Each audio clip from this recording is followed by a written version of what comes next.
and welcome back to my channel. Now today I'm going to be giving a review for the film No Time to Die. Now this is the 25th James Bond film, and this is supposedly Daniel Craig's fifth and final outing as 007. So that's no reason why this film is kind of like special. Now it's directed by Cary Joji Fukunaga. I think that's how you pronounce it. Then you also have like Rami Malek, who plays like the antagonist, or you could say the villain of the film. You also have Ray Fiennes, who returns as like M. Jeffrey Wright as Felix, you know, and so on. All of them return to the film. Christoph Waltz, he returns as like Blofeld, because they're actually tying up the events that occurred like in all the Daniel Craig like Bond films. You also have Lashana Lynch, who plays Naomi. And she's like a new 00 agent. Now her role is kind of interesting and cool because it's something that's kind of different as far as like James Bond films go. Now I have seen all like the James Bond films, especially like all like the Daniel Craig films, you know. So I was looking forward to seeing this, and plus his films were actually all tied together, and I must admit that was cool. So ever since like Casino Royale, then Quantum of Solace, then like Skyfall, Spectre, all his films were actually tied together. So I thought that was kind of cool that they did do that. So his like Bond actually has like his own like story.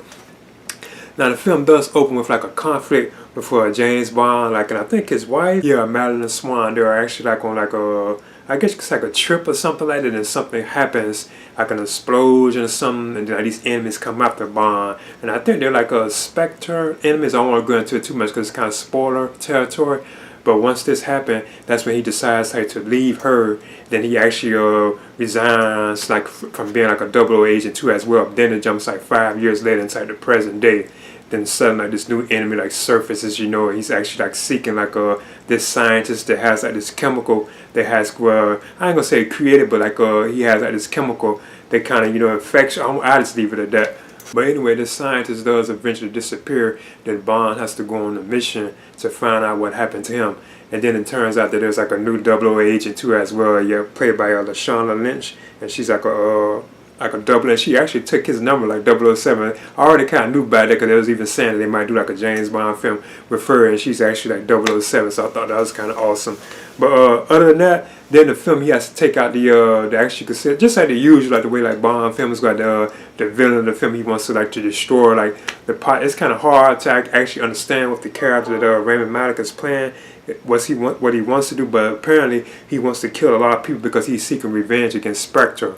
So that's one of the things that's kind of interesting about him, because not only is Bond like an enemy of Spectre like Blofeld, also Rami Malek's character known as Safin, like his name is Safin, Safin.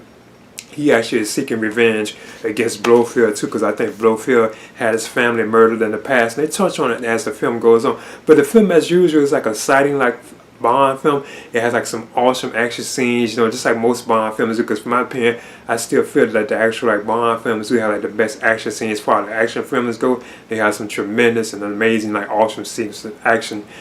Awesome action sequences. But the film was like I said, it was pretty entertaining. And I think this is like the longest Bond film too, from what I'm hearing, if I'm not mistaken. I think it's like almost like close to 3 hours. Cause I know it is like 163 minutes. So this is, if I'm not mistaken, the longest Bond film. And it was actually supposed to be released last year, but they actually delayed it until like this year. Now I must admit there are some surprising moments in this film too as well that I have never seen them do with like the Bond films or like the Bond franchise.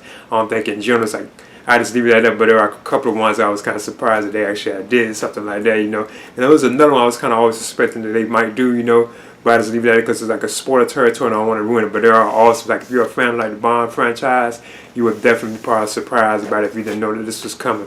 But in No Time to Die, this is supposed to be Daniel Craig's like last outing in the role. I think he did a pretty good job on it, and I like that it has like some awesome references. Well, only I can pick up on it. So it seemed like Halloween, like Michael Myers to a certain extent. Like the villain that Rami Malek is portraying, his character seems kind of similar to Michael Myers the way they was filming. Because like the film does open with a scene with film, like I kind of mentioned before. I don't want to spoil it. It kind of gives like a flashback to the events of what's going on in the film. I don't want to touch on it because it kind of ruined it. But at the opening scene of the film does kind of deal with him like in this like snow-filled environment where he's actually like on hit to kill somebody. And it was kind of, it felt very similar to like Michael Myers from Halloween, like his mask, even like his breathing, even when he was like shot and fell backwards and so on. I thought all that was kind of cool, very similar.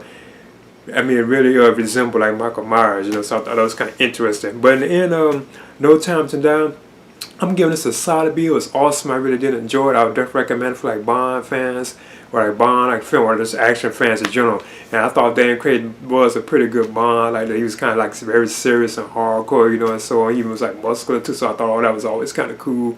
So yeah, I'm giving this like a solid B. I would definitely recommend it. Please leave a comment and subscribe too as well.